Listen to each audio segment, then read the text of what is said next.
Hi, this is Phoenix, and I'm going to talk a little bit about the political philosopher Thomas Hobbes. I actually meant to do this video about half an hour ago, but as I was waiting outside for the fireworks to stop, they were not stopping at all, so it was very noisy, and so the environment in which I'm doing the video is a little bit different, but that's okay, because we're going to get a lot done. So I was thinking about Thomas Hobbes for a number of reasons. One is because one of my favorite videos that I made on YouTube, which is about the fear that's cultivated in the West, I believe I call that video A Critique of Western Ideology, is one of my favorites. I also have an essay that is also one of my favorites that I wrote in my book Visions.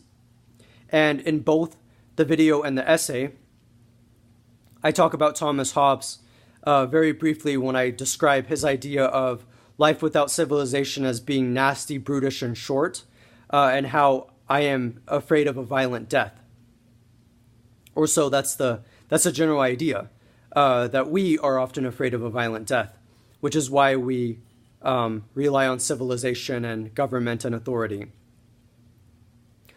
Thomas Hobbes has kind of recurred in my life a lot, aside from that very influential statement for me. Whenever I think about politics.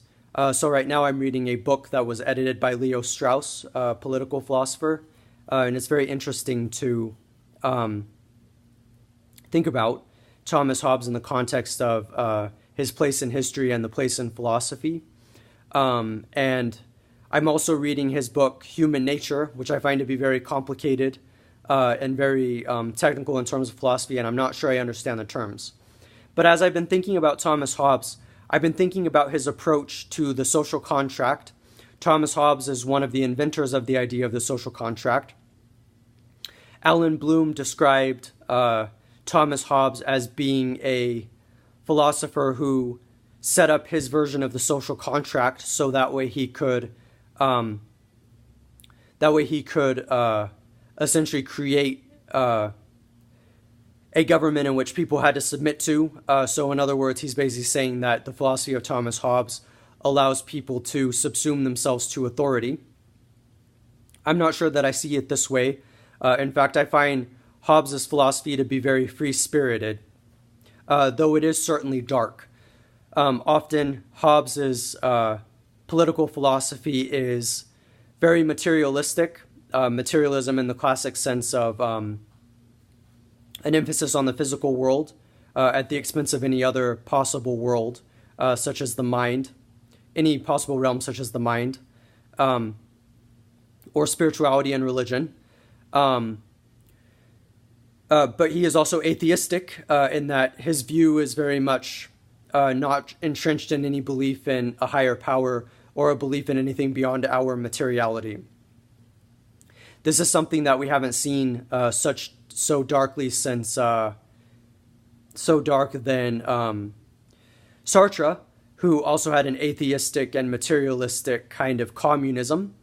Certainly Sartre had a very dark view of human nature and what humanity is. And you find a lot of this in Thomas Hobbes, who is a precursor to Sartre. There are a lot of ideas to talk about when it comes to Thomas Hobbes, some of which I have already glossed over and discussed. There is certainly a lot to think about in terms of what his atheism and materialism means for us. But I've been thinking a lot about Thomas Hobbes in our day and age and how his political philosophy is very relevant, especially as we think about human nature. It is easy to dichotomize human nature as either seeing it as very good or very harmful and destructive, as people like Thomas Hobbes saw. But I still nonetheless see Thomas Hobbes as being very free-spirited.